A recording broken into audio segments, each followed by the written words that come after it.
is Don Tony. Don Tony is a compassionate human being.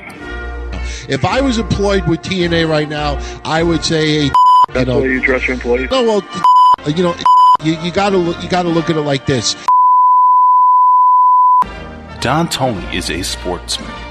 I fucking used as a frisbee. I chucked it at the down the block the other day just for fun. Don Tony is an articulate speaker.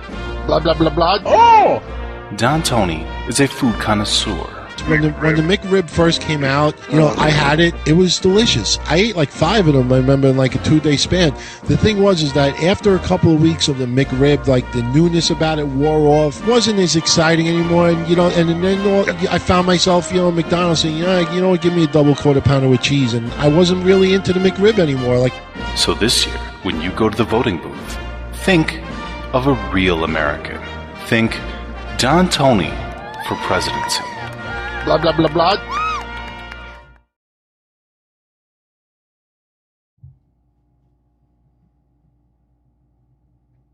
So long, man. Have a good rest. Fuck you! Hey! Help me!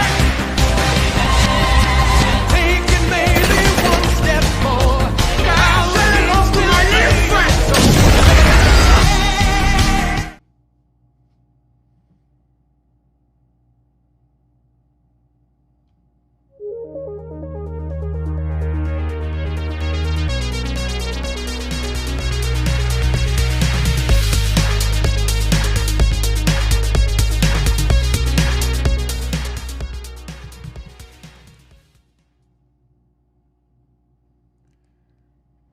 Tears of my enemies. Tears of my enemies.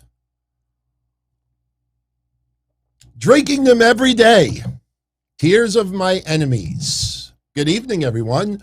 I don't think you're enemies. What's up, friends? It is Saturday night, November 6th, 2021. Look, we're 300 away from 22,000. Love it. Love it. Much love. I think this week we'll be able to make the announcement. Put it on paper. We'll make it official. Show's going to the next level. We're moving on up to the east side. Hey, I got a question for everybody out there. I got a question, seriously. I want to get right into it because I'm a little bit sick and tired. And look, let me make this clear. Everybody out there has a right to their opinion. No question. When opinions are stupid, and we know they're stupid, okay, maybe you politely leave the person alone, let them think what they want to think. Daniel Bryan had his best career in history in AEW. He's only been there a month. I don't even think it's been that time in a month towards a certain relative of his yet. And they're already saying he's had the greatest career in his history. Shows you how much they know about him pre-WWE. Forget all that. Some people post dumb opinions just to garner a reaction, just to get attention. They're usually called trolls. We don't pay no mind to the trolls. We don't acknowledge them. We can make fun of them. We could criticize them, but you don't call them out by name. You don't retweet their stuff.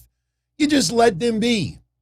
But others that have a deep, deep opinion as to how they feel about the way things are going in wrestling, you have to respect it whether you agree with it or not. And boy, do I disagree with this.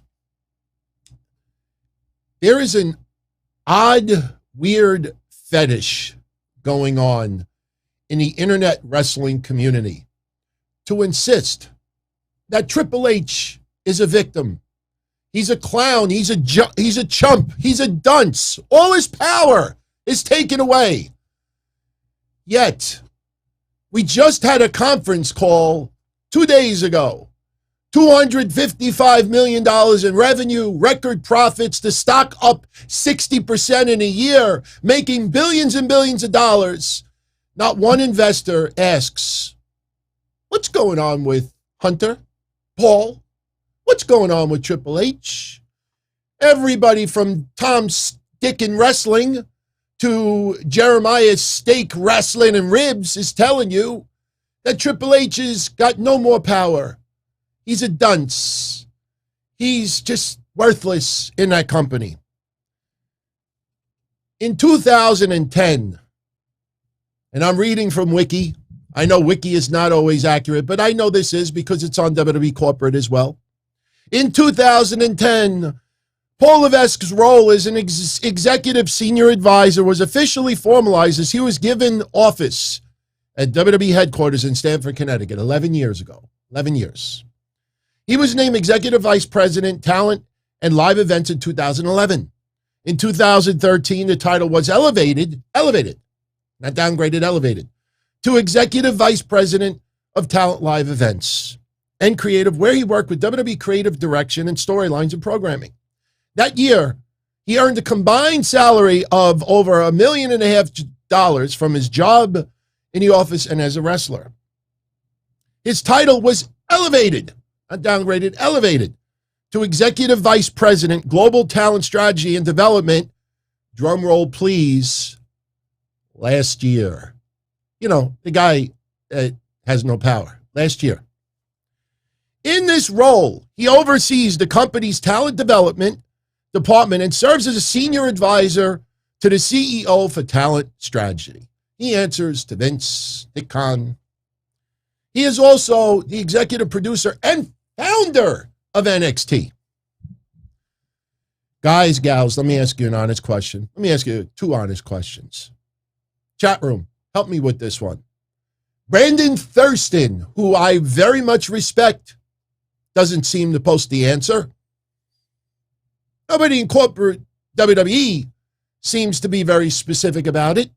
So I'm going to ask you, how much does NXT generate in revenue for WWE? Huh? How much? How much of that $255 million? Someone? Anyone? Any idea at all? No. You know. I want to show you something. Take a little, this is live right now. Hopefully this works without a hitch. This is the current WWE website. Okay? Let's look at the current WWE roster. Now, we're not going to mention every name out there, but as we're scrolling down this list, I want you to think to yourself, who passed through NXT, whether for a short period of time or a long period of time, who passed through NXT, who has made it to the roster, main roster, and who's done pretty good on the main roster. Gee, as I'm going through this list, I already see some names. Street Profits, could be a little better, but, Asuka, yeah. Triple H, not responsible for Becky Lynch, Bayley, Bianca Belair. Sure, Big E is not the Big E that was in NXT, but, it's interesting. I go down this list. There's quite a few wrestlers that came through NXT. They're doing a pretty damn decent job of themselves. Damian Priest, look at that. With Sasha Banks, the boss. Yeah, look. Come on, people. When people are saying to you that Triple H has lost it, that WWE is taking away everything of this guy, that Triple H's footprint in the history of WWE is being vanished, it's being erased. Chris Benoit gets erased, not Triple H's legacy. And look at all these stars of tomorrow. Look at the stars that are just getting their feet wet. We could keep going. And look at some of these others, future stars, current stars, big stars on the main roster.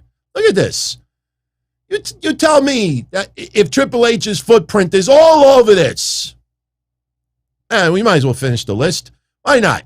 Let's stick the dagger in a little bit more. I know what you're going to say. Oh, no. Seth Rollins.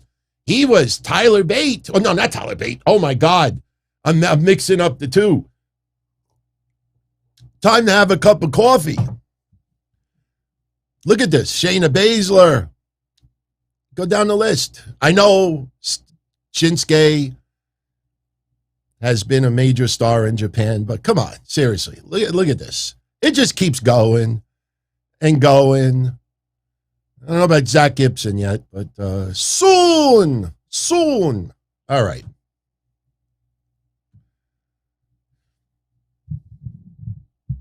So let me ask you a question. Again, how much is NXT responsible for the revenue of WWE? I know, Tyler Bate, Tyler Black. I know. It's coffee time. You get my point. Oh my God, Keith Lee released. It sucks. I told you on Thursday, we don't know the complete answer. But you know what I think it could be? Karrion Kross, they totally missed the boat. Oh, by the way, Karrion Kross, problem in the locker room. Bullshit level, DEFCON 5. Karrion Kross, and I'm not saying it because he's friend.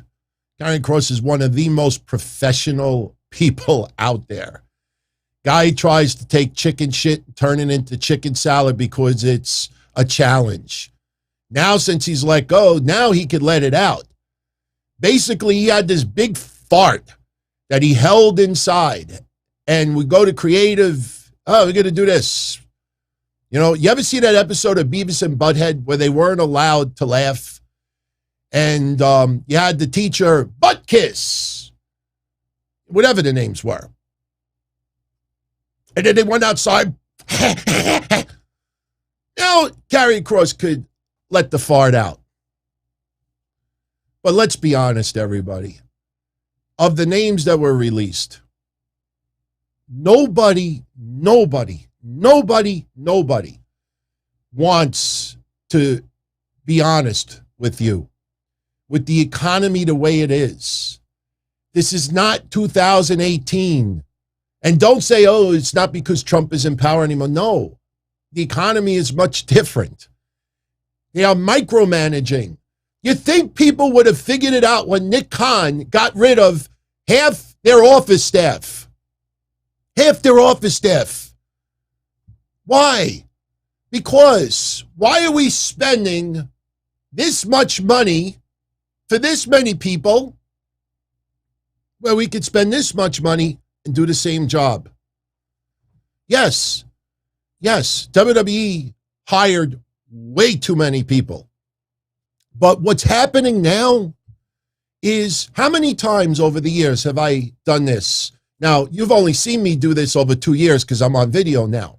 WWE in the last couple of years throws shit on the wall and hopes it sticks. The days of WWE having someone sit in the company for 3-4 years and making a decent salary is over. You have to produce now. If your payroll is low, and I'm sorry for singling this guy out again, but if your payroll is low, you end up like Jackson Riker. You know, decent in the ring, good physique, good ability, not getting paid a whole lot of money. Some people have to fit that role. The guy actually is very talented, but I think he's damaged goods, and we're just being honest about it. It's nothing personal. But for all of you out there that keep hearing people and reading people, they want Triple H to be this chump. Since when is Triple H not a product of the establishment? Since when is Triple H not part of management? Triple H has been there since the mid-90s. Triple H has been an executive in that company. And let me ask you another thing. Who hires these wrestlers and brings them to NXT? Who hires them? Who signs the check? The same people who signed the release. These people try to make you think that Triple H goes out and grabs these people and hires them and then tells Vince and Nick Khan later, I got this guy, I got this girl, you're going to love her. I'm not trying to diss on Triple H at all. Actually, the opposite. But I ask you this question. I just showed you the current roster. From the 4 horsewomen down the line and everyone else that has become big stars in WWE. I ask you this. When some people do not succeed on the main roster, but we're a little bit better in NXT, when does someone say, you know, maybe that's partly Triple H's fault? Because Triple H maybe developed this wrestler who is better suited for young audience, small audiences, small crowds. Triple H knows what Vince McMahon and Bruce Pritchard and everybody else in creative, he knows the formula, he knows the template. So if Triple H develops someone, and they're not necessarily the exact template of the main roster, there is risk that is going to fail. So when do people stop insisting that Triple H is a victim? He should go start his own company. He should quit. He should leave. He's unhappy. He's a dunce. Why? Because people are telling you this? The guy is one of the biggest persons involved in that company. Nobody who invests tens of millions of dollars asks WWE, what's going on with Paul? Because that's what they call him, you know, in the executive world, Mr. Levesque. You know, Mr. Levesque is very high, you know, responsible for this company. What is he doing? Blah, blah, blah, blah, blah, says that he's sitting in a corner. All his power has been taken away. I mean, do some of you out there, because I know some people are going to tune into this that don't normally tune into the shows. I ask you this question. Do you want to know the truth? Or you just want a reason to rip WWE? You want Triple H to be your outsider, who's an insider, who is just fed up with the WWE mantra after all these years, and he's going to leave and be your next Paul Heyman. What planet are we on? Seriously. We brought it up Thursday. I see record numbers, record profits. I see crazy ass sales. I see all this stuff going on. And people say still that WWE's dying. That creative should be terminated. That people are managing. Why? Because you feel bad that somebody got released. I don't want to see anybody fired. But when people turn around and cherry pick 1, 2, 3, 5 people that ended up it didn't work out on the main roster, it went south, but yet there's another 15, 20, 25, 30 people that came through NXT where he pointed, and he did a pretty damn good job in there, really high in the food chain on the main roster. No, those don't count. Those don't count.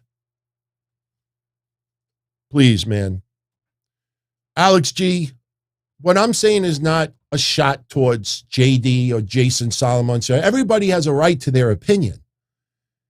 You know, if that's how they view this situation, that's their opinion, just like is mine. I don't think, you know, anybody should, I'm giving you my argument why I feel the way I do and I see it the way it is. You know, you have to, like I said, we don't have to agree with WWE's decisions, but we have to understand it. You have to understand it. We could criticize, we could complain, and I'm going to criticize WWE right after I put this little timestamp, because yes, the Saturday shows are turning into like the biggest viewing show, and go figure. This is the show that inked the contract more than anything else to go on this network very, very soon. But, I'm going to vent right now. Sorry, Nia Jax haters. You may not like what I'm going to say. Isn't it interesting? Isn't it interesting that mental health, it's the most important aspect that everybody feels. It's the most important thing, especially when it comes to social media, especially when it comes to the real world. Mental health Top of the list, mental health. And what does everybody say? Look, I may not like AEW, and you may not like WWE, and you may not like NXT, and I may like Roman Reigns, and you may not like Roman Reigns, and I may like the Elite, and you don't like the Elite, but at the end of the day, we're just wrestling fans. We got to be better to each other. And that's usually after somebody takes their life. We got to be better. You got to stop the hate. Stop this, stop that, stop this. Isn't it interesting that mental health only seems to apply for wrestlers that people like? We talked about Tammy Sitch 6 days ago. In the hospital, probably going back to prison, has serious issues, mental dependency. I don't mean mental as in a nut job, but toxic relationship, issues with alcohol, depression in ICU, and nobody wants to cover it unless they break a news story. That's how much they care about mental health. Check this one out. On Thursday, we were talking about the releases. And a few of you out there super chatted about Nia Jax and said, hey, word going around is that Nia Jax and a few others were released because they are unvaccinated.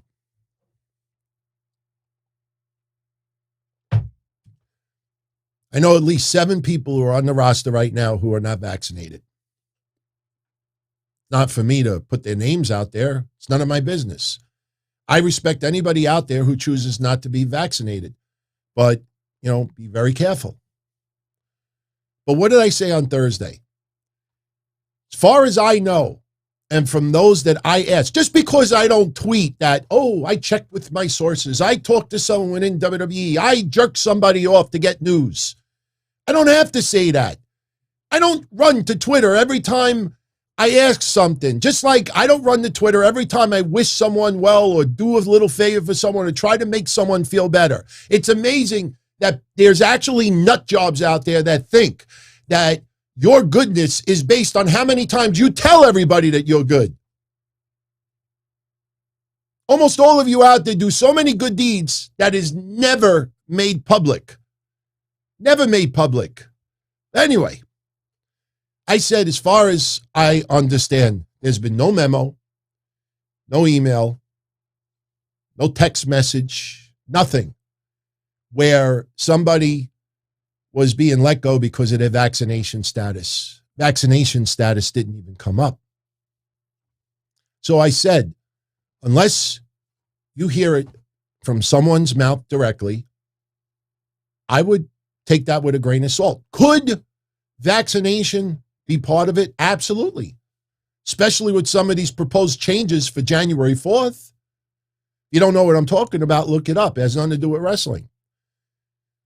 So Nia Jax now puts out a statement.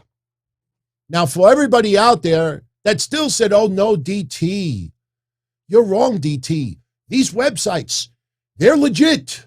They're legit. They're saying that she got let go because she's unvaccinated. Oh, come on now. That ain't even bullshit. That's horse shit. Check this out. Nia Jax issued this statement. I usually keep my personal life private, but yesterday's reports leave me no option but to clarify matters. I recently took a short leave of absence from the WWE for a mental health break. I've been working through so much, more than I could share. So I took some time with the full support of the company to take care of myself.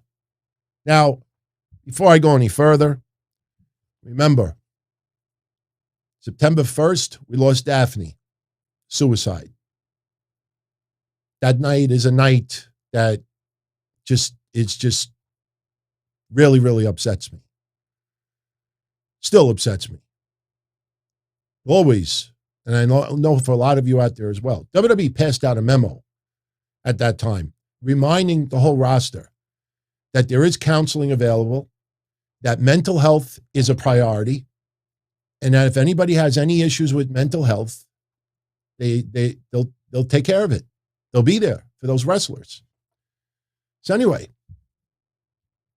what is that, 2 months ago? So now let's go back to Nia Jax's statement. She recently took a break, mental health.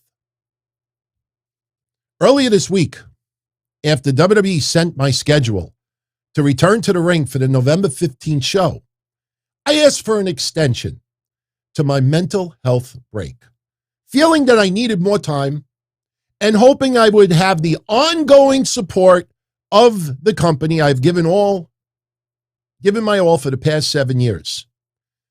I did not receive a response. The next thing I heard, I was being released. My vaccination status was never mentioned. I wasn't given any choices or options. It breaks my heart to be so abruptly let go, without consultation, without dealing with so much privately. I loved my career at WWE. I loved the men and women I worked with, and I'm going to need time to process this huge loss. I appreciate those people who have shown understanding and compassion during an incredibly difficult time. How many of you out there saw websites today that didn't even mention it? Didn't even bring it up. Just because they don't like Nia Jax. Nia Jax took time off for mental health issues. Why? Her mental health doesn't matter that much because she hurt Kairi Sane. Because she sucks in the ring. Because you don't like her. She asked for a little bit of additional time off, citing mental health. WWE didn't even answer her back. Fuck you. You're fired. I honestly think she will be brought back. I honestly think this will be sort of a Drake Maverick once again. Think about that for a minute. Think about that. Even if you're not a fan of Nia Jax, and I totally respect you if you're not. I happen to be a fan of Nia Jax. I've expressed that. I will also say, earlier on, very careless in the ring, especially someone that size. You could do some major damage, and she has, no question. But I am a fan of Nia Jax. I don't know her personally, but I know some who are friendly with her, and they say nothing but nice things about her. In fact, some people even looked up to her a little bit as kind of a locker room leader, like almost like the police woman. I mean, I'm not saying a lot of people, but some looked at it that way. But the point is, you have straight from her mouth that the reason why she's not on TV right now is because she needed a mental break. And WWE wants her to return on November 14th. And she says, can I have some additional time off? I'm still dealing with a lot of mental health issues. Not even a no. Just, you're fired. That is fucked up. That is fucked up. Because, you know, I know some of you probably thought of this. Is WWE paying for Jon Moxley's inpatient alcohol rehab? Don't know. I don't want to know. It's none of my business. But as I've said before, these are tax write-offs for WWE when they do gestures like this. It's a kind gesture, no question. Anybody that's ever worked for the company, it's available. It's a tax write-off. But especially with how everybody talks about mental health. And trust me, a lot of you out there talk to people every single day on social media that are dealing with it. There are people out there that, let's be honest, have very thin skin. Very thin skin. And some people can't handle some of the things that go on social media. You never take someone's mental health for granted.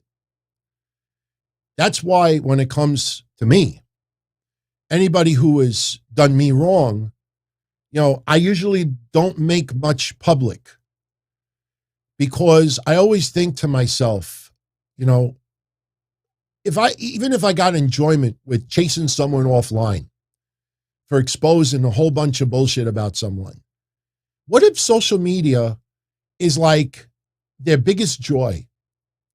What if the stories that they tell and the good things that they claim to do, which is all a lie, it's not me to be the one policing what's true and what's not. When I have people who have slighted me, and there's been probably 100,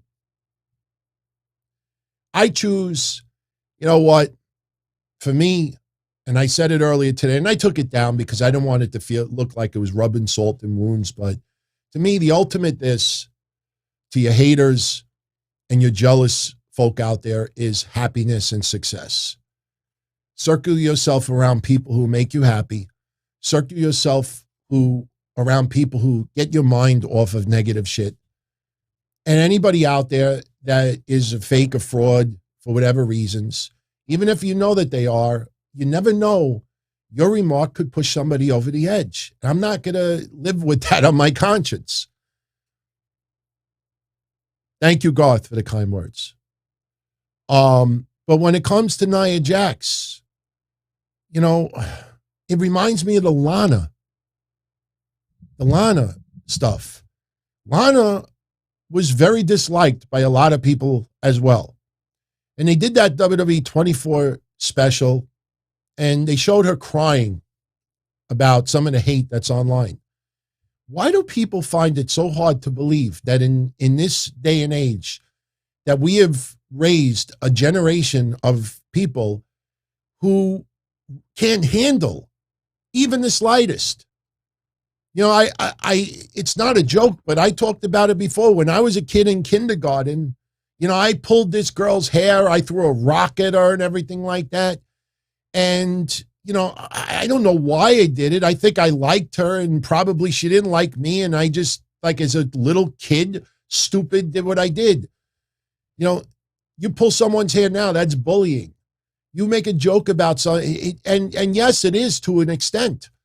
But this day and age, you see the jokes when Trump first became president, that college areas needed safe space where you could draw crayons or chalk on a floor and drink hot chocolate. It's not just wrestling, it's across the globe. This generation has a lot of people that cannot handle, you know, some of the bullying and the hate that maybe 20, 30 years ago people became immune to. So Lana, they do the 24 special, and she's crying, and I read people who are well respected. I read people saying, she's a fucking actress. She's got money. Look at her looks. She's married. She's got a beautiful house. She can get anything she wants. That's bullshit. That's what I think of when I see what's going on with Nia Jax. Look at all the people now that don't give a flying you-know-what about Nia Jax's mental health simply because they don't like her. But yet, if something tragically goes wrong with Nia Jax, they'll be the first person to tweet, retweet, tattoo it, wallpaper to their page. We need to be better. Can't we all just get along? Can't we just be nice to each other? You know, even though we don't like certain people, at the end of the day, we're all wrestling fans and we all love wrestling and that's what it's all about and blah, blah, blah, blah, blah. And then once the person is 6 feet under, you know, and the body is deteriorated into dust, then it's right back to being the same pricks that they are. So my honest opinion is I think Nia Jax will be brought back. I think within a couple of days, watch. Everybody that you interact with online, or anybody who has been online in the last 24 hours that you know is tweeting and retweeting about everything they possibly can imagine, they all know about this Nia Jax mental health story. I guarantee you, not bet you, I guarantee you, tomorrow, Monday, Tuesday, once it catches on and everybody makes it into a big story, then you'll see people, oh no, look, I was offline. I was sleeping. I had a dinner engagement. I had a chess game. I had a date last night. I'm just learning about this Nia Jax story now. That's fucked up. Mental health. You watch. Once it becomes a popular item, hey, I could get 45 likes if I just say that we should all just get along and it's not about Nia Jax, whatever her real name is. This is not about Nia Jax now. This is about blah, blah, blah, blah, blah, blah. You watch. You watch. Best wishes go out to Nia Jax. Fuck you to WWE for doing that. Even if one had nothing to do with the other, an explanation. Even if somebody that made this decision to release all these people, somebody should have given him like, look, I don't know if you saw this, but Nia, she requested some additional. Fuck. We can't let her go under these circumstances. All right, look. Get her on the phone. Tell her, look, we were going to let her go because of budget cuts, which you and I have already talked about. Tell her that, we're going to keep her aboard. But, she's got to understand that, things may change in the future. I mean, it's not business. I mean, it's not personal. It's business. This is fucked up. Thank you, Bong Style. Bong Style, like I always say, talking about corporate WWE, talking about stories like this, it's not sexy. It's not what draws in tons of viewers to a page. But I'd rather have a smaller audience that gets it, that understands it, than to have a gigantic audience that just said, fuck you, WWE, fuck you for Keith Lee, fuck you for Karrion Kross, fuck you for Scarlett will be fine. Scarlett will be fine. You hear about Scarlett? If you see me looking down, only because I'm putting timestamps. I have to do timestamps for Saturdays. Scarlett asked her fans, would you like me to have an OnlyFans account? I think you all know the answer to that. She'll be fine. I got a funny story to share you. It's another one of those, and I don't want to be first, I want to be right. You'll find this cute. Kevin Matthews, good guy. Anybody that checks out the Thursday shows, I actually worked several wrestling events with him. I actually had some interaction with him.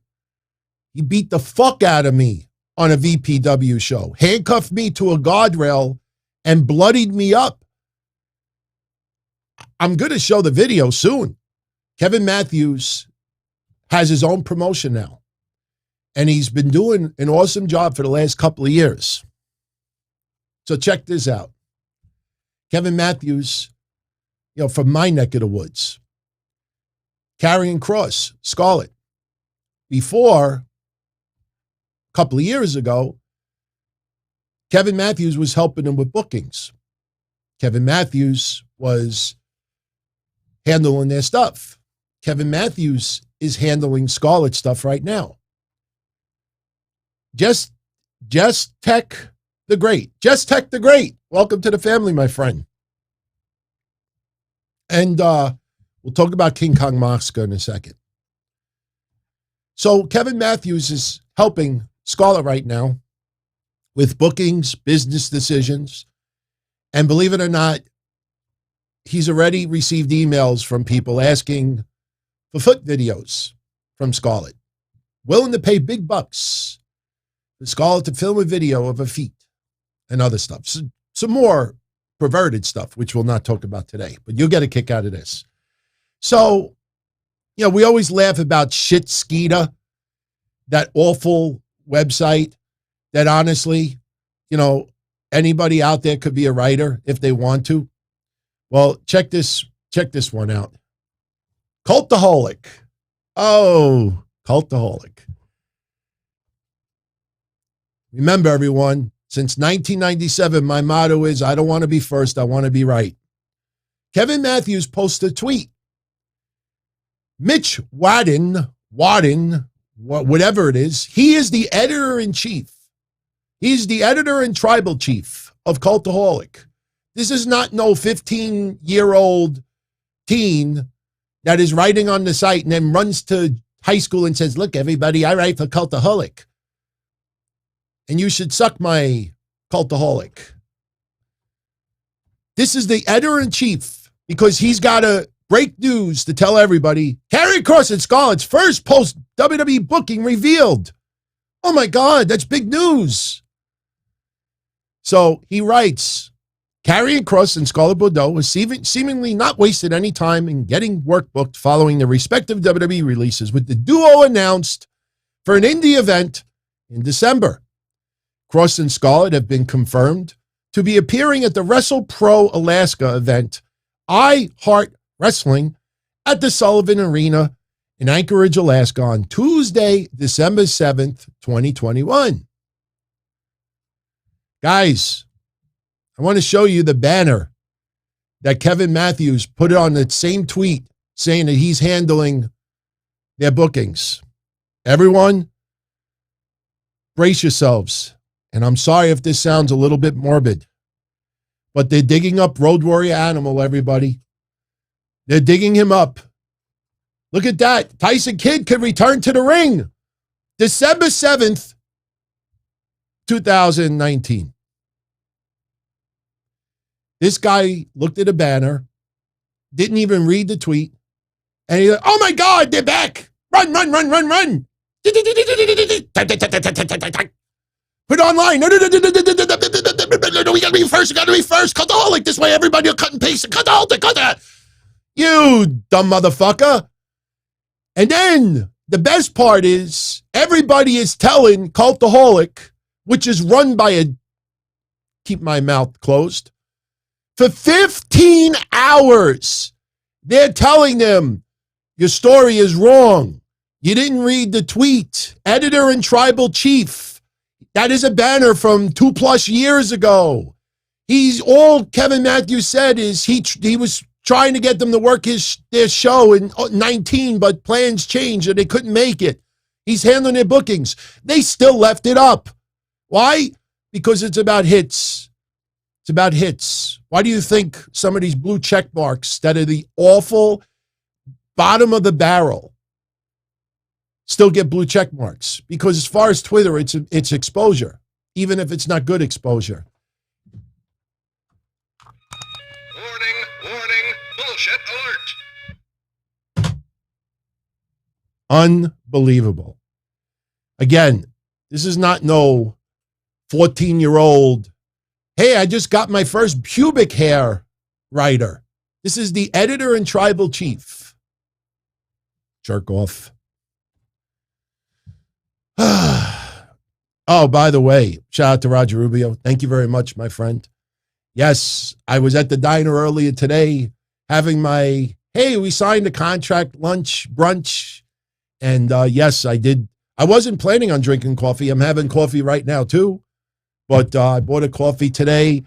And when I ordered the coffee, my fiance said, you just said you didn't want coffee. I said, yeah, but Roger bought me a coffee. She's like, who's Roger? And I was like, don't worry about it. So thank you, my friend. And Crazy Cruiserweight, thank you very much for this super chat as well. My thoughts on King Kong Mosca, Angelo Mosca, passing away. Listen, I don't want to be a jerk. I watched so many people write today, you will be sorely missed. No, he isn't. Most of these people don't even know what the fuck he did in wrestling. The guy's 84 years old. God bless him. He lived a long, interesting life. Canadian Hall of Fame, the infamous brawl from several years ago. Angelo Mosca, King Kong Mosca, was a wrestler, Hall of Famer, and did WWF as well. He was more of the let's feed him the Bob Backlund heels that would come in for a little while. If anybody follows my website and follows my shows, we have talked many times in the past. The worst wrestler, sibling, son, The worst son or daughter wrestler I ever saw was King Kong Mosca Jr., Angelo Mosca Jr. That was just, you want to see wrestle crap? Honestly, you could find Zach Gallen with no legs, and they would wrestle better than Angelo Mosca Jr. But this is not about Angelo. This is about King Kong Mosca. God rest in your soul. Rest in peace. 84 years old. I hope I live to be 84 years old. Really intimidating motherfucker, man. Really didn't scare you, but if this was 30 years ago and Twitter was around 30 years ago, you know, he probably would, I don't know if he would pull a Lindsay Dorado or a Dana Brooke fiance, you know.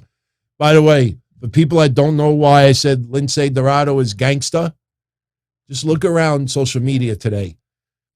I'll give you the short story of it. Somebody whose name should not be reposted, so he's not acknowledged, you know, acts like a dick towards some wrestlers over the years. Was acting like a dick towards Lindsay Dorado, and Lindsay Dorado said, here, meet me here. I'm right in your backyard. Meet me here today. I even paid for your parking. Not only did the guy not show, but he took his Twitter down. We call that pussy. Look, I don't agree that you get trolled online, that the answer is to punch somebody out for real, you know, but sometimes you kind of say to yourself, yeah, somebody does deserve a punch in the mouth once in a while. Absolutely. But so Angelo Mosca, and if anybody is a longtime supporter of my work, you already know this. This is a true story. Back in the day, everybody would always make fun of my body hair. That when it came to my chest, I had King Kong Mosca hair. What's up with the Mosca chest? And the back hair, it was always George the Animal Steel. So whenever anybody made fun of my body hair, they would always call my chest Mosca hair. Yeah, and it looks like I'm wearing a singlet like him too. And George the Animal, I had George the Animal hair, George the Animal Steel hair on my back and King Kong Mosca on my chest. And that picture of me right there is actually not that bad. I will not show the Daphne picture. The chest hair, my God, you could have planted like trees with that chest hair. Seriously. But look, 84 years old, ripe, you know, life, had a decent wrestling career. You know, I know there's a lot of people who do remember him. And if you don't know anything about him, if you want to see some old school wrestling and see someone who, you know, was awesome as a heel, King Kong Mosca is one of your guys. You know, not the greatest, but good enough that back in the day, you were doing a local show. Hey, we'll have King Kong Mosca fight a babyface. He delivered. He absolutely delivered. So rest in peace, King Kong Mosca. All right. Still doing timestamps because, like I said, we want to keep these shows around 90 minutes.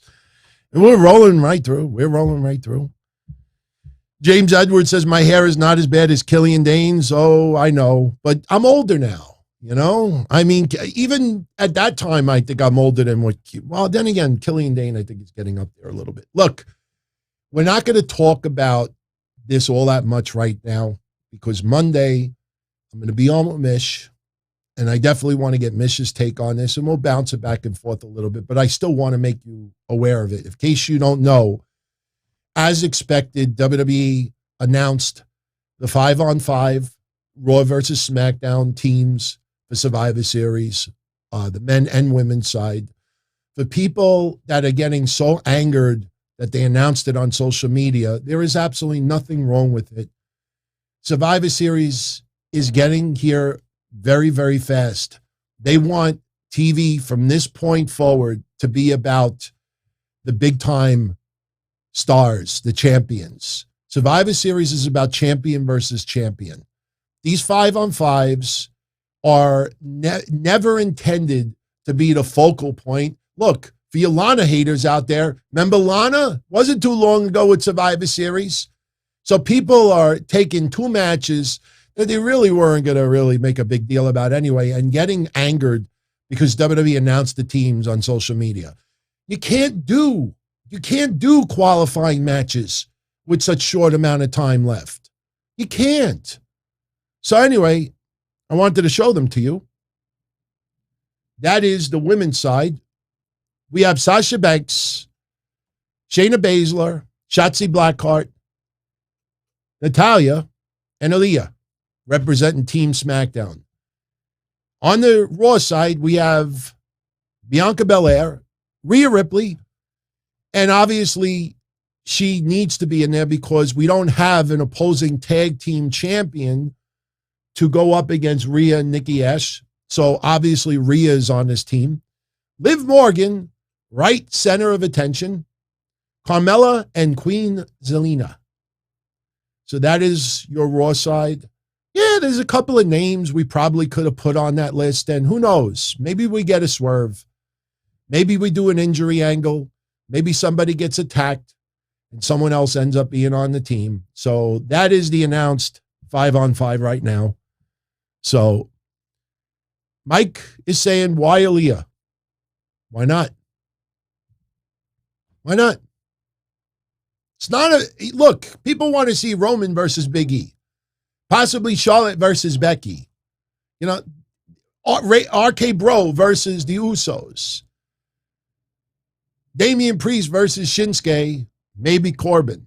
Well, actually, no. Good. So we are going to get Priest versus Shinsuke because, well, then again, things could change. Here's the men's side. The Team SmackDown, Drew McIntyre with the Claymore kick heard around the world yesterday against Ricochet. Jeff Hardy, King Woods. I don't know why everybody thought yesterday we're going to get a King Woods versus Roman Reigns feud.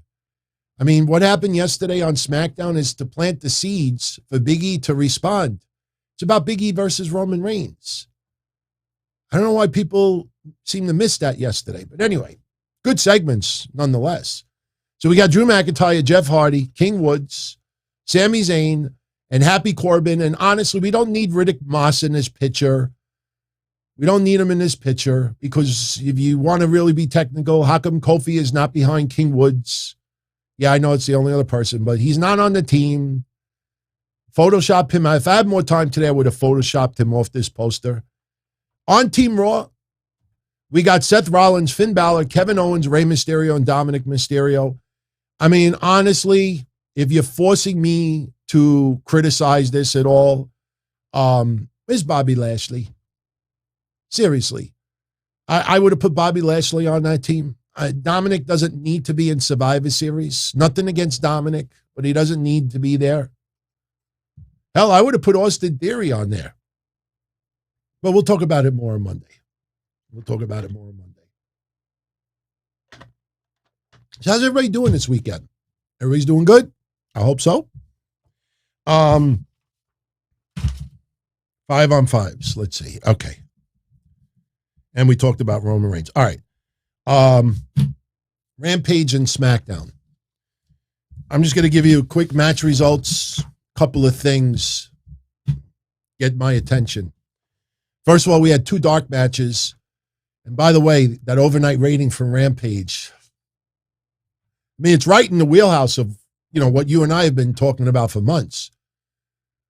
Not for those out there that insist. And, I give Tony Khan credit, but I also have to criticize him on something in a moment. Just wait a moment. If anybody knows why I said that. Yeah, if anybody knows why I just said, just wait a moment. Get a free shirt. In fact, in the comment section, somebody, or even in the chat, if somebody knows why I just said that, there's only a 1-word answer.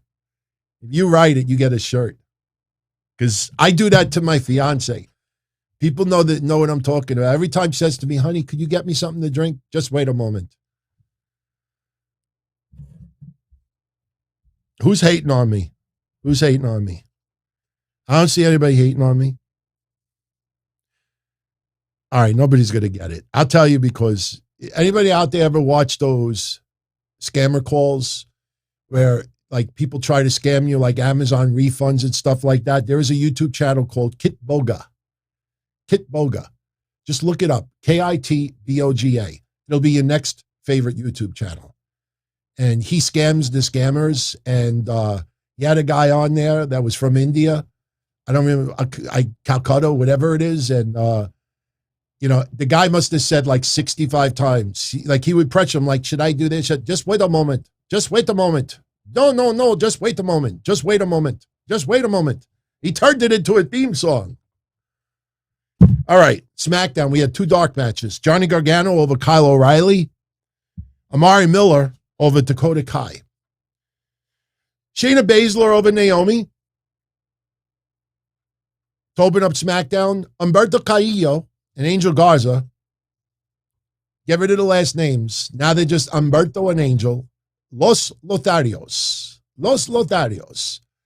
I know the name is a little bit but you know what? As long as they're good on TV, as long as they get a push, I say the same things like I said about the Viking Raiders back then. I'm fine with it. They beat Mansoor and Cesaro. Drew McIntyre over Ricochet, which was a fun match. I like Ricochet, a little bit of an attitude slap at Drew McIntyre. That Claymore was pretty damn good. You missed it. Check it out. The Viking Raiders over Happy Corbin and Madcap Moss by countout. King Woods with Sir Kofi. I always think of Men on a Mission when I hear that. Sir Mo. Beat Jimmy Uso with Jey Uso. And then after, obviously, Roman Reigns attacking King Woods. This is to provoke Big E. And people took it seriously when Roman Reigns said, wow, I'm not on SmackDown 1 week, and this show sucks. It's almost as bad as Raw. That's just to spark outrage by the Raw stars. This is for Survivor Series, everybody. Just wait a moment. And a lot of you said you like it.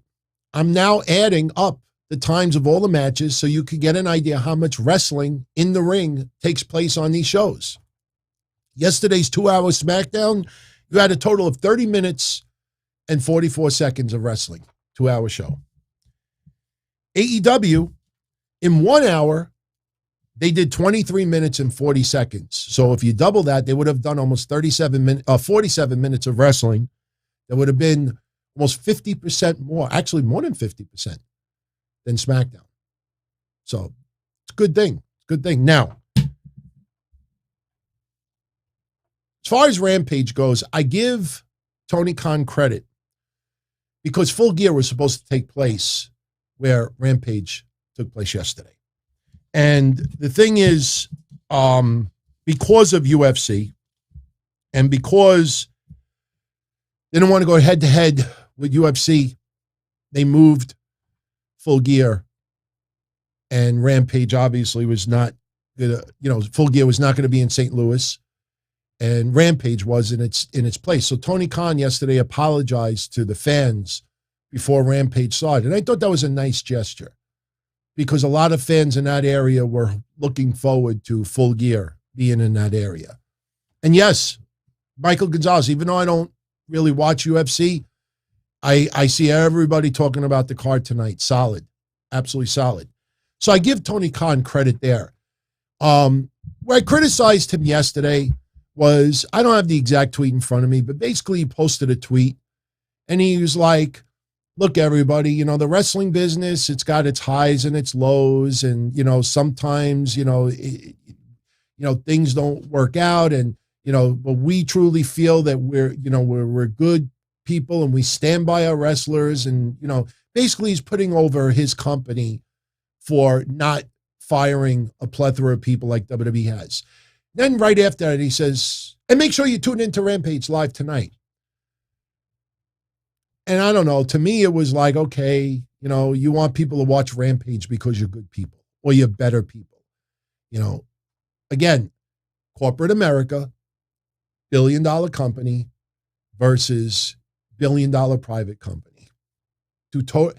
Tony Khan and his father, Shad Khan, have to answer to the network and the advertisers and the wrestling fans. WWE, numero uno, they have to answer to the investors and the advertisers. Investors, stock market. Just running your business good get you tens, hundreds of millions of dollars. As crazy as it sounds. Obviously, you got to deliver a good product as well. But look, we could piss in the wind and put down WWE, and that could be my new attitude going forward. Bash everything WWE. My argument doesn't look good when the stock is up 60%, when they've made billions in net worth in a year, hundreds of millions, record profits, record sales, record merch, this and that. How do you argue that? Somebody said to me, oh no, just wait. Just wait a moment. Just wait a moment. Yeah, well, the stock market right now says, hey, you're doing a good job.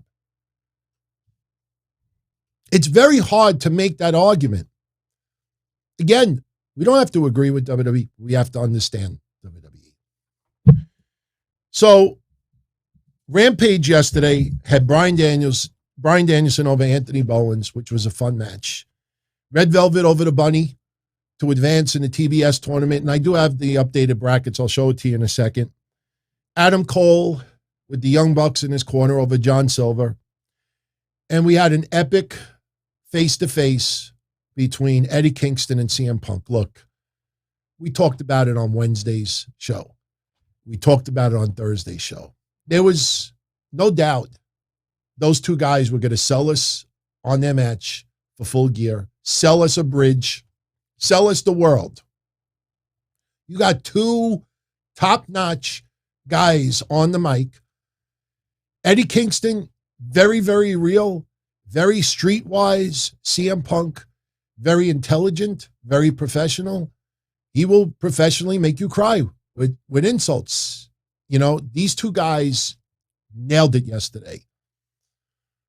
I'm a little disappointed that the overnight rating for Rampage is lower than last week.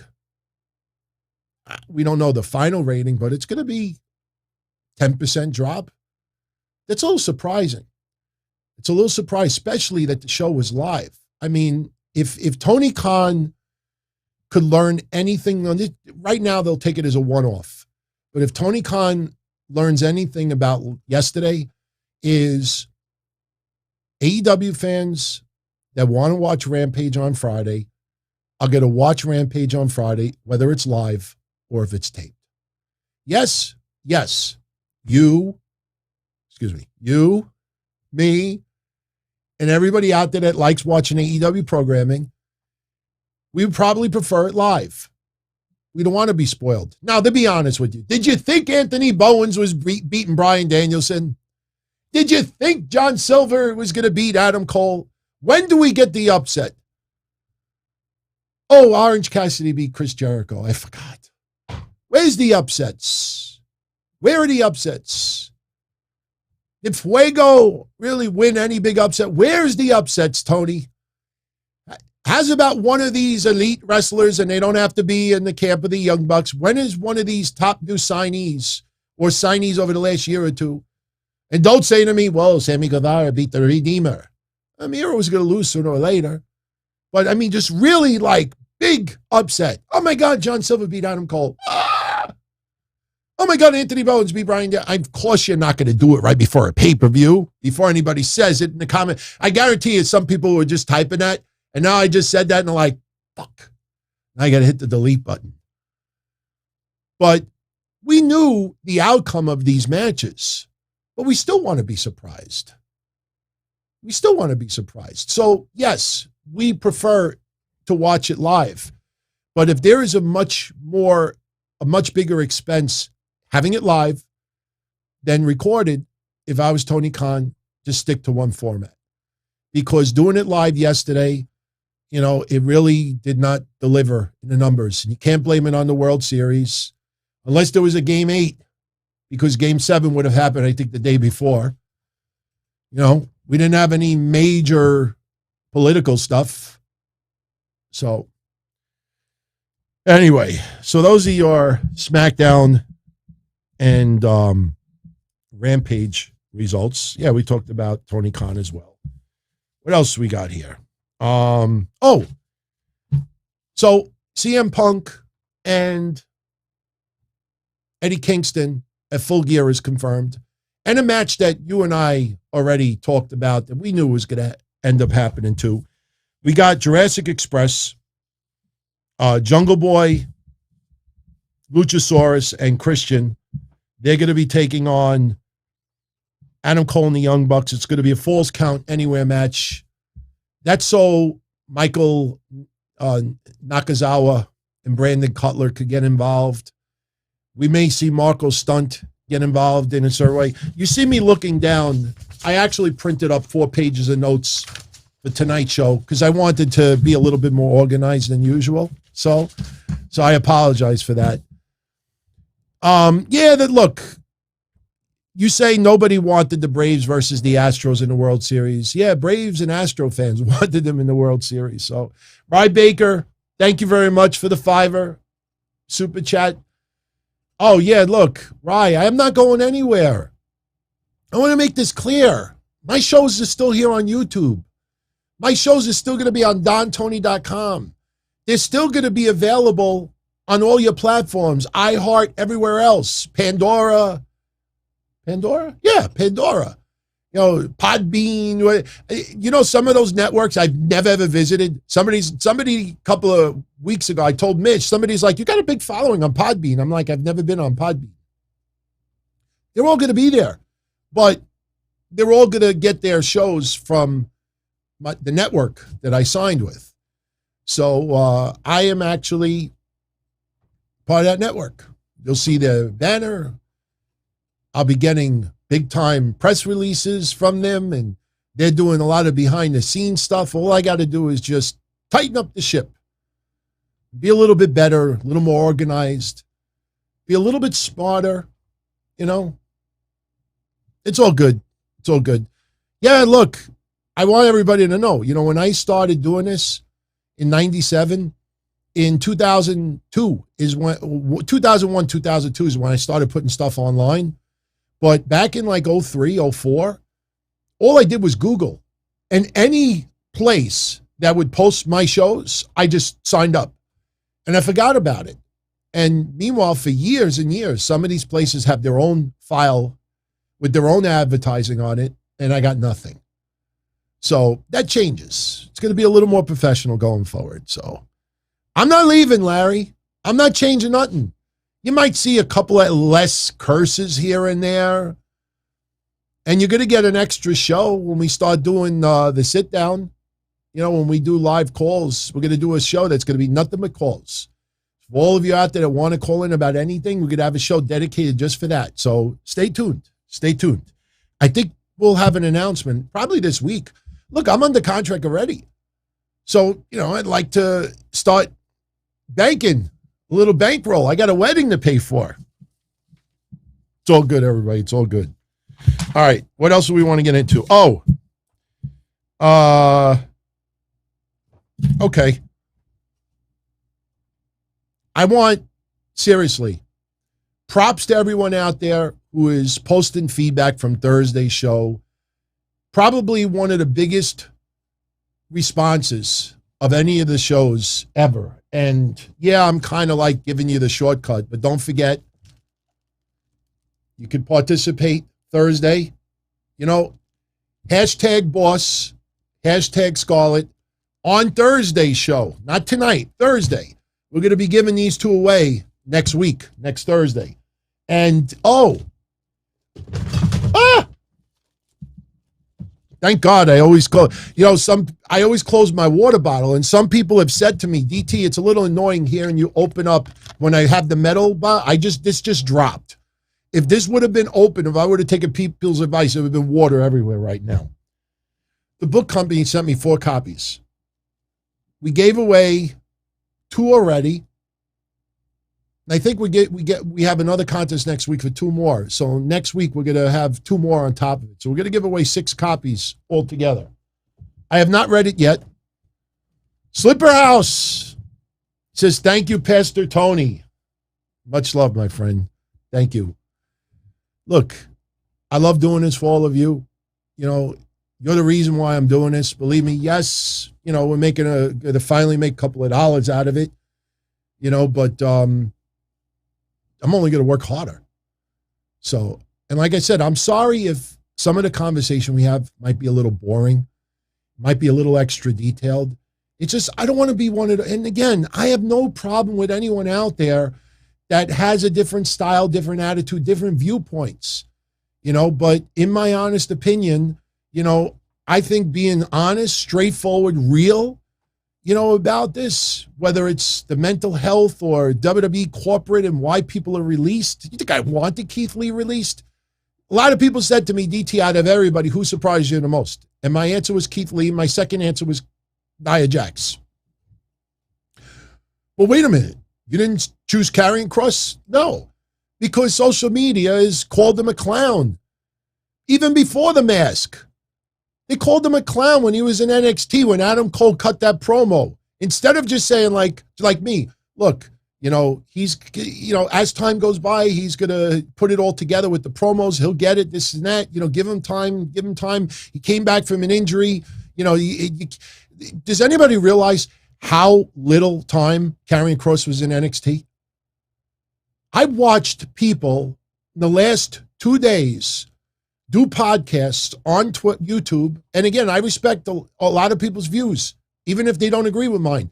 But they put in the big banners a picture of Karrion Kross, another one of Triple H's, experiments or failures or WWE And I'm saying to myself, wait a minute. Anybody ever stop to think how short Karrion Kross's career was on NXT? The guy never got enough time to create an identity. Do you remember when Karrion Kross was in NXT? And I know a lot of you remember this. And the fans were booing him. And remember when I said week after week, I said, what's his identity? 1 week, he comes out right after he won the NXT title, and the crowd is chanting, fall and pray. You'll remember this, fall and pray. Fall and pray. What did Karrion Kross do with the mic? Pretend this is a microphone. The fans are behind me. Karrion Kross takes a microphone and does this. That's a gesture to say, look, I hear you, I acknowledge you, and the fans are chanting fall and pray. He's doing this. A week later, he's acting like the biggest heel, and they're piping in heel chants, and you hear all this heel noise, and the fans have their hands on their asses. And it just was confusing. Then he feuds with Santos Escobar. Are we supposed to cheer him, or is he a heel? Are we supposed to do this or that? And then they finally, with Samoa Joe, remember Samoa? They finally picked the direction. Okay, Karrion Kross, you're a big-time heel. You're going to choke out Samoa Joe. That is your direction. And what happened? He got shitted out of the building by the NXT fans. Oh, no. The fans, they don't know what they're talking about. No. We know. Good look on social media. They were putting down Kross in NXT throughout all this stuff. Why is he champion? They had the 5-way. Anybody? See, you could tweet and delete, but you can't tweet and edit. Go back to the 5-way. Look. We still haven't given it away. Look. It's autographed by everybody. Remember this? It's amazing how many people are not there anymore. Well, not that many. But there's a few. Look at the top. Kross is gone. Adam Cole is gone. Weed whacking Willie. Yes, I agree with you, man. Thank you for the $2 super chat. I am still not over Bray's release. I still think Bray Wyatt could be back. I still think that could happen. Understand something. When he's tweeting now saying, look, everybody, at the right place, the right time. Okay, Halloween already came and went. So it can't be a Halloween theme to it. Like, if Impact Wrestling is not the right place and the right time now, when is it? If MLW is not the right place and the right time now, when is it? January? Christmas? I'm Wyndham Claus. Like, right place, right time. I honestly think he could go work for somewhere else for a cup of coffee. Who knows? Maybe if he's going to do something with AEW, maybe it happens right after a full year. That is a possibility.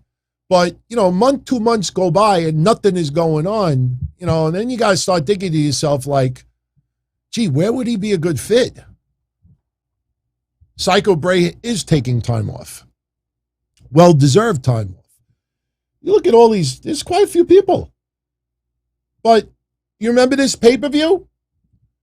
Why is Kross champion? Oh, no. Kross, he's going to lose the belt. A lot of people that get released, when their merchandise is not selling, and the biggest noise online is putting those people down, and then they get released. And then suddenly they're big supporters of these people. It's a weird thing about it. Like all of a sudden, Kyle O'Reilly's being superimposed on all these elite AEW banners. Kyle O'Reilly is all elite. And meanwhile, the Undisputed Era for 3-4 years that was killing it in NXT. Killing it. And all they would say, Kyle O'Reilly, fuck out of here. Nobody watches on the Undisputed Era for Kyle O'Reilly. Well, now because he fights Bobby Fish in AEW, now all of a sudden, no, Kyle O'Reilly, yeah, I'm going to dress like him. I'm just not going to wear shades because they might mistake me for Orange Cassidy or whatever it is. Come on. You see what's going on online. I'm a supporter of Kross. The mask, I tried to look at it as, you know what? It's chicken shit, turn it into chicken salad. What did I always say? He comes down to the ring for 15 seconds wearing a mask. I don't have anything I could put on. Stupid. I don't have anything stupid I could put on right. Even, look. All right, this is bad. Okay, look. All right, I'm in NXT on the main roster, and they decide, you know what? All right, I'm going to go to the ring. Soon as I get to the ring, I take the fucking glasses off, and I be the best person I could be. It's not like he had and don't give me because of suspenders. It's funny how nobody's talking about the suspenders the last 2 days. They keep talking about a mask that he takes off after 15 seconds walking down the ring. Yes, Lee, put on a taco bowl. I haven't eaten dinner yet, believe it or not. I am eating dinner right after this show. But, some of the names should not have been released. But again, I think there's more to the story about Keith Lee than meets the eye. But you look at all the releases like we talked about on Thursday. Are any of the storylines changed? The current storylines. WWE is living for the moment. Just wait a moment. They're living for the moment. They're micromanaging. They're doing the same thing they did with their office. They realize we only need to use 15 people. You know what I got to start doing? I think I'm going to start doing it this week. I told you earlier how many minutes we have of wrestling on SmackDown, how many minutes of wrestling we have on Rampage. I'm going to do it for Raw as well. But I'm also going to point out how many different wrestlers were on the show. And truthfully, when you look at the pattern, you're going to be like, oh my God, WWE uses like 1/3 the number of wrestlers compared to 1 week, not too long ago. I don't know if it was Darren that did this, but he ended up to 80 people were on Dynamite. 80. How many did SmackDown have yesterday? Let's see. All right, let's see. I have the matches in front of me. Baszler, Naomi. All right, 2. All right, let's put Adam Pearce and Sonya Deville. 4. Los Lodarios and then Mansoor and Cesaro. Okay, that's 8. Drew McIntyre, Ricochet is 10. Viking Raiders, Corbin and Moss is 14. King Woods, Kofi, Usos, 18. Roman Reigns, 19. Shotzi, I didn't talk about Shotzi's promo yesterday. But look, we just added up. There's probably 5 names that I'm forgetting here. Okay, we had 20 on the active show, 25. You want to go 30? Go 30. There's 10 names that I forgot. AEW's 80. 80. Anyway. Shotzi Blackheart. I had the most important match against Charlotte. I'm fed up. I'm pissed off. I'll be honest with you. I have always said when someone turns heel that is not normally a heel, let's give it a chance. Let's see what they can do. Sometimes they knock it out of the park. And sometimes it fails miserably. If you remember when they did the draft, the night of the draft, I said, Sasha Banks is going back to SmackDown. And she's going to be a babyface. She's going to be the number one babyface on SmackDown because they're not going to turn Charlotte as a babyface. Who is the role model for the little girls, especially little kids too? But who's the one that everybody's going to dress up for and act like on SmackDown?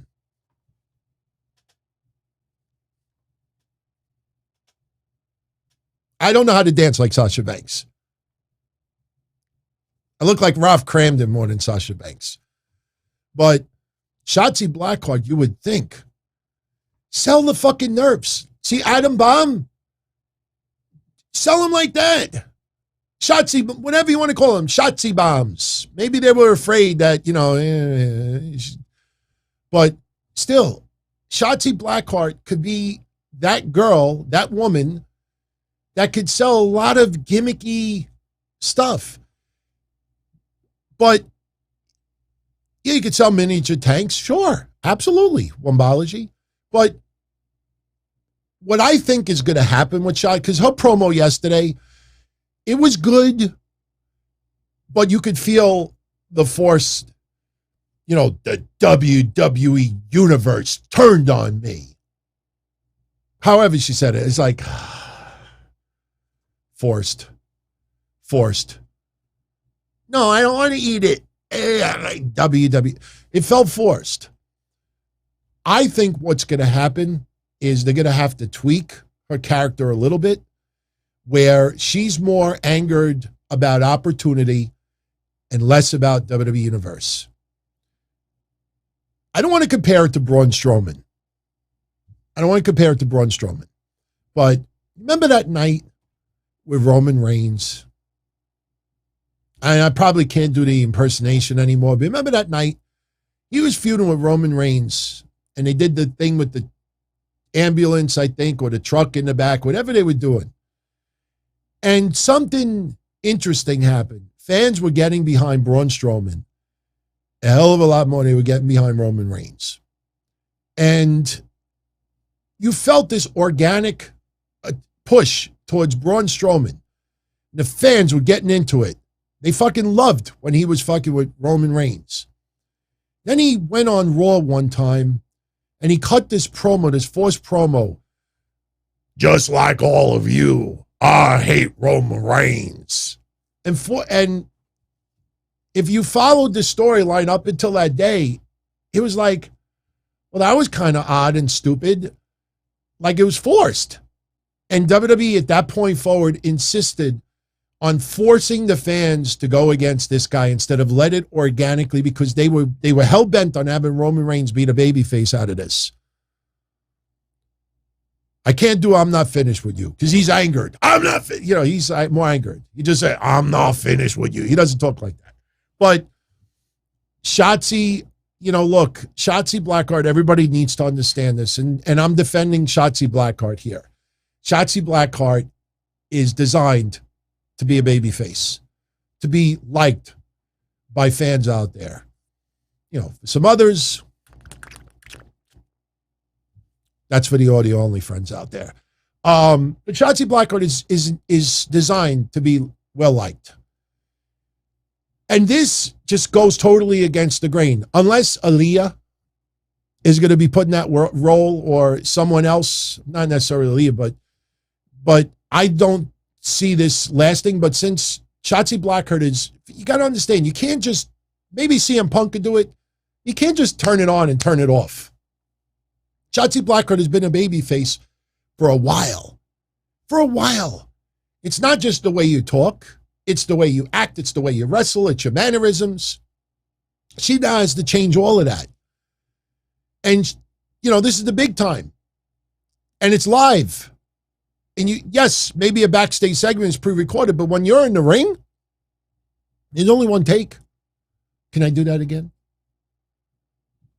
There's only one take. So Shotzi has been doing it a certain way for a long time. Can't just out of nowhere. All right. Change it up. So I have give her time. Give her time.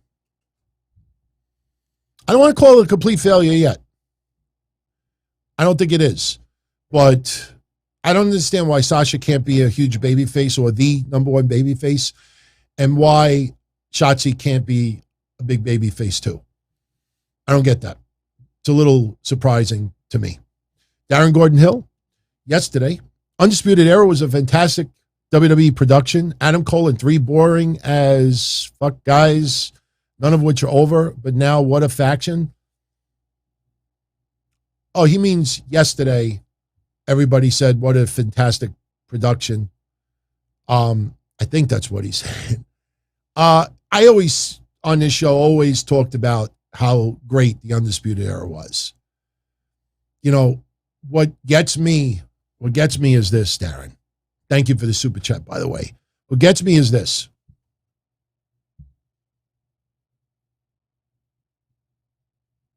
NXT, when Adam Cole was reigning supreme, before it felt like it's run its course. Look, we all said Adam Cole faced everybody in NXT. It felt like it ran its course. I think we all agree on that. When Adam Cole was reigning supreme on NXT, the ratings were only 500,000 to 700,000. So why does everybody suddenly think that Adam Cole is going to get over 1 million? Oh, put him up against CM Punk. Yeah, for what? 1 time? 2 times? That's for a pay-per-view. You know, I mean, when they show these charts and you see 700, 800,000, you know, sure, it's a higher rating in AEW because AEW's got 80 people to choose from. If you walk into a restaurant and the restaurant only sells seafood, fish. Well, I'm not in the mood for fish. Honey, let's go. Go somewhere else. But you walk in, I'm not in the mood for fish. I don't like fish. Oh, there's tacos, there's hamburgers, french fries, eggs. You could have breakfast for dinner, dinner for breakfast. You could have salad. You could have, you know, whatever you want. Corned beef, pastrami melt, chicken. You know, when you have all these other things, it's got to be something. Come on, little bratty Brian. Come on, there's got to be something on the menu that you like. So, of course, if he's surrounded by 79 other people on a show, chances are you're going to watch it more. So, you know, there's very few people on AEW that would get 1 million viewers right now. And that's why Tony Khan really has to dial it back. Darren is saying, yesterday I called it one of the best recent factions, and some of the parts are greater than none. Sure, but it also has to do with how they're presented. War Games would have meant nothing without a deep hate storyline between Pat McAfee and Adam Cole. And then you add in Pete Dunne, and you add in, you know, I think it was Lorcan and Birch. You know, there was a deep, big feud storyline out of it. Not just a little comedy here, a little comedy there, a week off, promo, match against somebody for no reason, then another week off, then a promo, and then, oh, look, pay-per-view. That's not necessarily the formula that might work. It'll work for some people, but not for all. So, you know, if you're still, after yesterday, think about it, after yesterday, the rating is going to be right in that 600,000 range, maybe even a little less. live. You say so. Why? Why? There was no Friday Night Football. You know, why? There was no big replay that's on SmackDown that was airing in prime time to go up against him. You know, why was it so low? Because 550 to 750 was the audience that it should be generating, period. Like I said on Thursday, I'll make a prediction that before the end of 2022, Rampage will be 2 hours.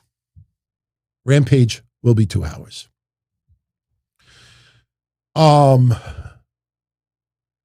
Just want to get into a couple more super chats and we're going to wrap it up. Weed Whack and Willie, I agree with you again. Still not over Bray Wyatt's release, but I think he will be back. I really do. What the hell was that? Sounded like somebody just stepped on a cow's foot. I don't know if you heard that. I mean, I know the mic doesn't pick up that far away. I heard something go, blah. I didn't pull my pants down. Bob the Builder, thank you very much for the super chat, my friend. Do I think CM Punk is a Hall of Famer? Yes. Yeah, I do. I don't know if he'll ever. You know what? I think one day he may accept the WWE Hall of Fame bid. Not for a long time from now, but Pro Wrestling Hall of Fame, yeah, CM Punk is a Hall of Famer. CM Punk has had a long enough career that is worthy. You know, his Ring of Honor work was spectacular. His WWE work was excellent as well. His AEW work is fun. It's got a lot of nostalgia attached to it. You know, CM Punk has decent matches. It's going to be interesting to see him and Eddie Kingston, which is going to be more of a brawl than anything else. But CM Punk has done enough. Yeah, he is a Hall of Famer. He is. I don't even think twice about it. I wouldn't call him top 10 of the greatest wrestlers of all time. You know, very new and young wrestling fans would say that, and that's totally understandable. But no, he's definitely a Hall of Famer, in my honest opinion. Definitely. Slipper House, extra. Thank you very much again for the kind words. I appreciate that. Also, Rye Baker, thank you very much for the kind words in the super chat. Roger Rubio, yes, I enjoyed that coffee. And Crazy Cruiserweight, we talked about Angelo Mosca earlier. Yeah, I wasn't trying to be cold when I said, you know, when people were like, oh, you will be sorely missed, King Kong. Yeah, maybe family. And maybe a couple of close friends that still play cards with him. I mean, but for us, I mean, the last time we really thought about King Kong Mosca is when he had that fight on a stage. You know, it's, you know, look, passing away, everybody handles it differently.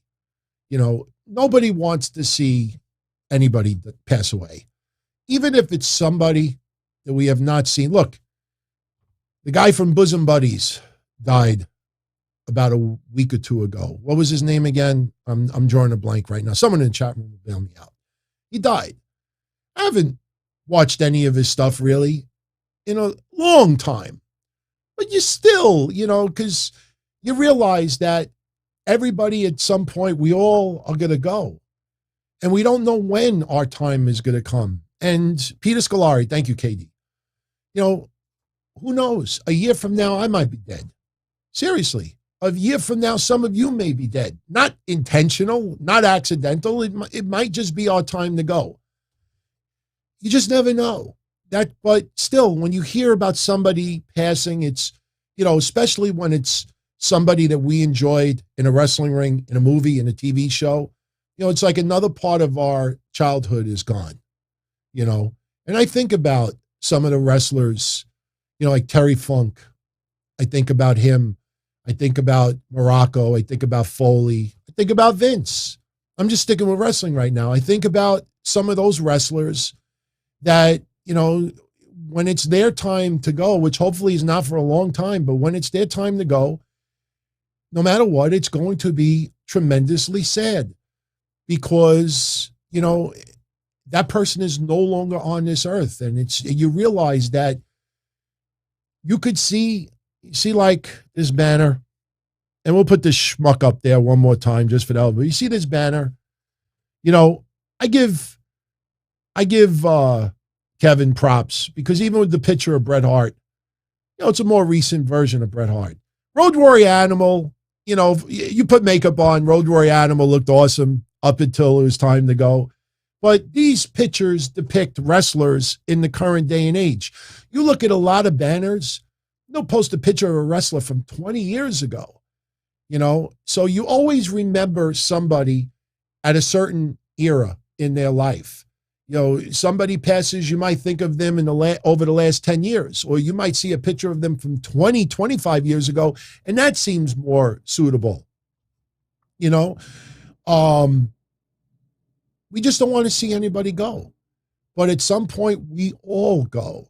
That's why I always say, I don't want to take time for granted. Just have fun. And that's it. That's why, honestly, we could take that jerk off the screen. But honestly, that's why somebody wrote earlier, somebody was, I forget which show it was really upset the other day, cursing out WWE. And I'm like, man, if you were not fired from WWE and it's not a relative of yours that was fired from WWE, if it's one of your big time favorites and that's why you tuned in, I can understand being visibly upset, but to get that angry when it seems like you and I are angrier than the person released, that's where I think there's problems. It sucks, but this is what happens when you follow a $1 billion publicly traded company. I'm not defending them, but you have to understand it in the corporate sense, because if you don't, and you look at WWE like an indie fed, that's not how it's run. It's business. It's not personal. It should be personal sometimes. Once in a while, it becomes personal. Emma, Drake Maverick, somebody gets rehired. Look at Drew McIntyre. I always use Drew McIntyre as an example. Drew McIntyre was let go years ago, and he transformed his body. He recreated himself, got obsessed, dedicated himself, did some decent work in Impact, goes to NXT. Triple H pointed to him. And the guy does great in NXT for the short time he was there. And guess what? He's one of the main eventers now on the product. When everybody says that Triple H's legacy is being erased like Benoit, I mean, just look at the current roster. Of course, Bianca Belair is not on that, uber superstar level yet, but she's getting there. You look at some of the wrestlers who are established. Maybe Asuka's not being used the way she should. But, I mean, my God, you look up and down that roster, and at least a third of these stars have passed through NXT. It's a big deal. But I will leave you now with the same thing I said opening up. You see billions of dollars being made. How much of that is from NXT? How much of it is from NXT ticket sales? How much of it is from NXT merchandise? So you tell me. When someone goes through NXT and Triple H pushes them to the moon, everybody that follows NXT enjoys it, and then it doesn't work out on the main roster, is anybody willing to say, you know what? Maybe Triple H utilized this person that is better suited for a more smaller, intimate audience. That person might be great for a small company, a big fish, a big fish in a little pond, but might not be good as a big fish in a big pond. That's it. Everybody acts like Triple H, not everybody, but people act like Triple H is not part of corporate. Triple H is part of World Wrestling Entertainment. He's not a renegade. He's not an outsider. None of the investors are worried about it. None of the investors are questioning him. None of the investors brought up AEW the other day. Why didn't any of the investors bring up AEW? before the conference call, you think Stephanie and Vince said, if you want to talk about AEW, we'll talk about it. Or do you think they said, no AEW, no Elite. We will not connect you if you bring up Elite. No. They're concerned about WWE's bottom line, not AEW's bottom line. You look at baseball and you see the amount of money made in baseball. And look at how many teams there are. You see movies. You see how many movie companies are there. Yeah, they compete for you to buy their movies, but wrestling does not have to have only one person in town.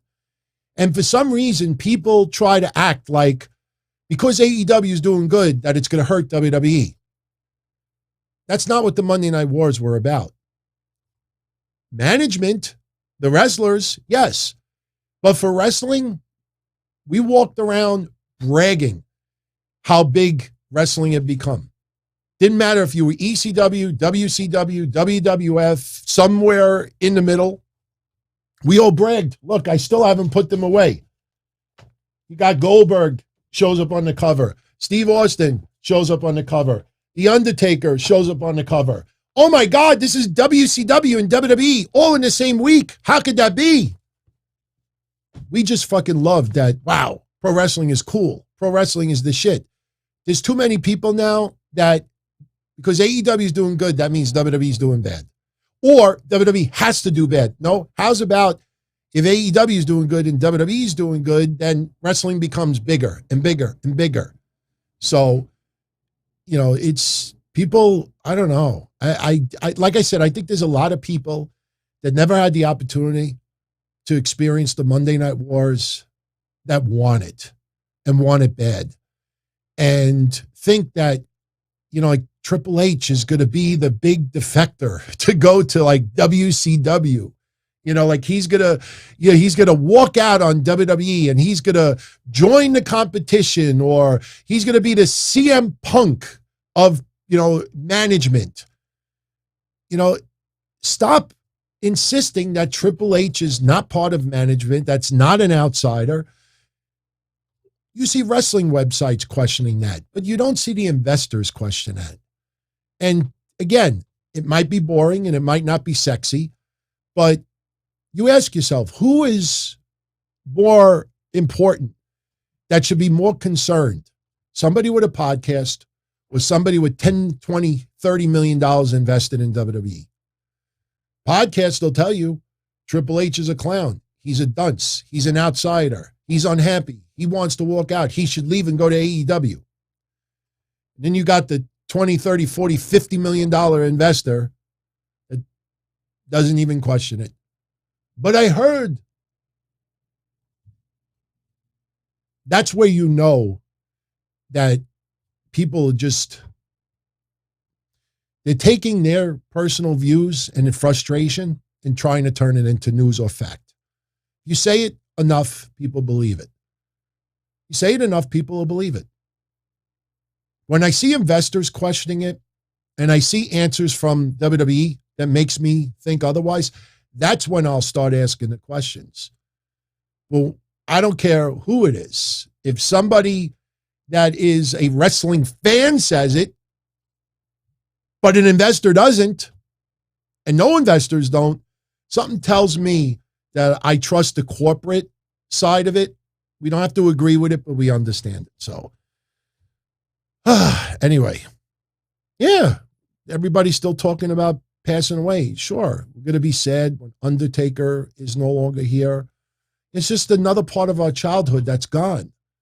As much as, I really believe now that Snuka, unintentionally, but Snuka killed Nancy Argentina. Snuka was my top 2 or 3 of favorite wrestlers growing up.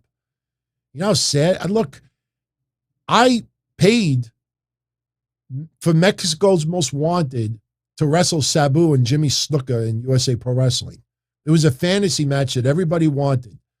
And Frank Goodman, businessman, smart man, Anthony, you want this match to happen? You're going to have to pay for Mexico's Most Wanted. But if fans tune in, they show up, you'll get your money back. I got my money back. So, but still, it saddened me when he died. It saddened me when George the Animal Steel died. It saddened me when some people I was friends with died. You know, that's why, like I said, when I go, whenever it's my time to go, I want to go. And the last thing everybody thinks about is that I was happy, having fun. Even if I ate the stupid Goldberg stereo, by the way, that night I was okay, but my throat felt a little bit odd. I think it was just coincidence, but I don't want to be one of those that just yells and complains and just puts everything down and everything sucks and this and that. There's 95 wrestling promotions out there. I will not be forced to cover something simply because I'm doing a show. You know, if I like something or if I want to give them the benefit of the doubt, I will. But just because I don't like something doesn't mean I have to piss in the wind and be wrong about it. I just don't understand. Show me in the corporate numbers from 2 days ago where anybody in WWE, as cold as it sounds, show me why somebody in management should be fired. Show me why somebody in creative should be fired. Because they put a hockey mask on Karrion Kross. Yeah, I didn't like it. I tried to make the best of it. Look, I know Kross will take chicken shit, turn it into chicken salad. He takes the mask off before he enters the ring. When he goes in the ring, everybody oohs and ahs, and that's all that matters. And he was on a winning streak. He won like 5-6 matches in a row. And then the draft came up, and that was it. They never brought him back after the draft. They were going to bring him back. They were. But again, right now, and I'm going to leave you with this, and we're going to close it out. Understand, if you haven't figured it out yet, remember this more than anything else. WWE is doing two things. They are micromanaging their company, which is why the numbers are all spectacular, because investors see, wow, you know, as cold as it sounds, they're not keeping 20, 30, 40, 50 extra wrestlers on the roster because it's the right thing to do. You know, I know that sounds good, but that's not smart business. You waste all that extra money, even though it feels good. It feels good. You know, that person is still working for me, even though they're doing nothing. Even though they show up once a month, it still feels good. Well, if I run into major problems and I can't afford to wrestle, and then I look back on it and say, yeah, but you know what? When you look back on it, that person paid all their wrestlers for all of these years, and that's the good thing. Yeah, and that feels good, but your company's still fucking out of business. You're still in debt. So remember this, WWE's micromanaging their roster. They realized we don't need to have 60 people on our show. We could do 30, and only 15 of them need to be in the ring. Only 15 of them. SmackDown, only in the ring. Only in the ring. Shayna, Naomi. The tag team match, Lotharios, Mansoor, and Cesaro. That's 6. McIntyre and Ricochet, 8. Viking Raiders, Corbin and Moss. That's 12. King Woods versus Jimmy. That is 14. 14 wrestlers in the ring. You had 2, 3, 4 outside the ring. That's less than 20. AEW had 80. So you tell me who ended up managing their money a little bit better. I'm not talking about the in-ring product. AEW entertains me more than WWE most of the time right now. That's being honest. By the way, should have mentioned this too. They had a dark match after SmackDown went off the air yesterday. It was Drew McIntyre and the Viking Raiders over the Usos and Roman Reigns. Just in case you want to know. So, again, I don't want to be one of those that just does a show based on emotion. Fuck WWE. Fuck. Or fuck Tony Khan. AEW sucks. This guy's a goof. He's a money mark. This sucks. Everybody this. You know, all the friends and family all get the opportunity. Fuck. No, I'd rather just be honest, be real, understand things, be happy, and have a little fun. And we could criticize as well. And, you know, if you like it, cool. Darren is saying stop stealing your gimmick. Darren, I've been doing this since you were an embryo. And your mom's, you know what. So Anyway, I'm going to jet out of here, everyone. Thank you for tuning in tonight. I know we had a few extra minutes talking at the end, but it's all good. It's all good. Tonight, the clocks go ahead an hour. No, we fall back, right? Fall back. Spring ahead, fall back. So we actually get an extra hour's sleep tonight, which is pretty cool. I could use that extra hour's sleep. So Monday, I will be here with Mish. We will talk more about Survivor Series. Any news that breaks over the weekend, we'll get into that as well. There's a few topics that I purposely did not get into tonight. We'll talk about it on Monday. And Shezzy, I'll announce the winner of the Dynamite Ratings contest on Monday. So I'm not going to lie, I didn't go over it yet from Thursday, but I promise you, I'll actually, you have my word on this.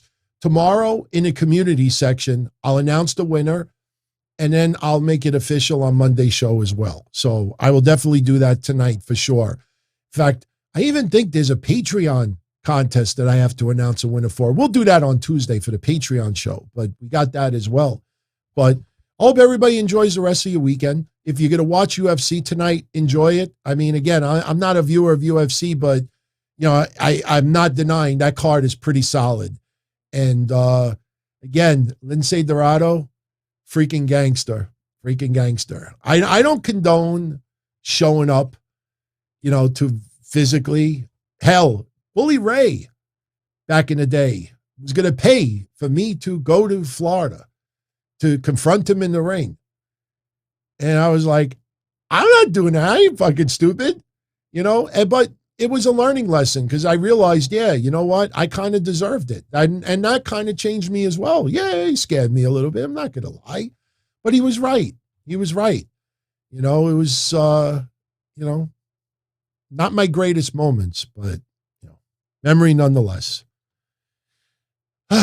Nobody has me blocked anymore. Actually, there's like 4 or 5 people still.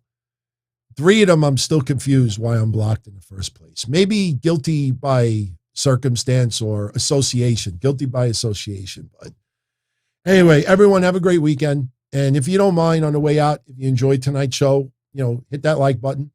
If you know anyone else out there that may not be a subscriber, you know, let them know about the channel, or, hey, you're on social media.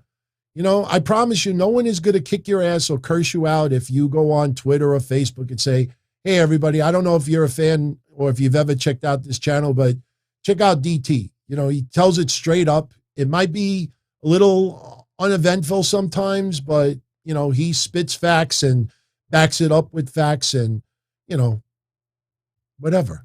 So I appreciate it. So everyone have a great night. Much love as always. And I'm out of here. So take care, everybody. Be well. As far back as I can remember, I always wanted to be a podcaster. For me to live any other way was nuts. To me, those goody-good people who worked shitty jobs for bum paychecks and took the subway to work every day and worried about their bills were dead.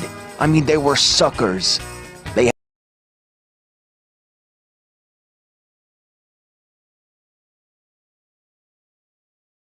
As far back as I can remember, I always wanted to be a podcaster. For me to live any other way was nuts. To me, those goody-good people who worked shitty jobs for bum paychecks and took the subway to work every day and worried about their bills were dead. I mean, they were suckers. They had no balls. If I wanted something, I just took it. I ran everything. I paid the bills. I paid the hosts. I even paid the masked maniac. Everybody had their hands out. Everything was for the taking. We always called each other good fellas. You would always hear from somebody. You're gonna like Don Tony. He's all right. He's a good fella. He's one of us. But if you're part of my crew, nobody ever tells you they're gonna get rid of you. It doesn't happen that way.